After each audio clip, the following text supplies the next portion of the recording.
تنازل كوا وح ونكسن لكن دقن كان صوماليا ما لها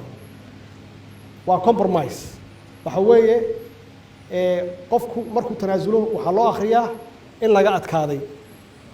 ma aha in laga adkaado qofka haduu walaalkiis u daayo isna waa loo deenayaa markiis haduu macna markay timaado oo runtii tanaasulka aniga aan sameeyay hadda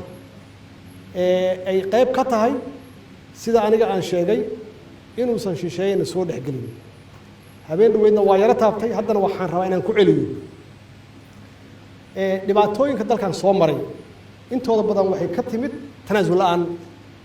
maxaa yeelay laba hogaamiye wax isku qabsanaya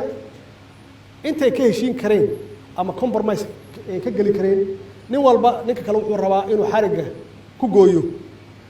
markaasna khasab waxa imaanaysa in la soo dhaxgalo Soomaali runtii way ka daashay in la soo dhaxgalo ama meelo looga yeero oo loo kala gar qaado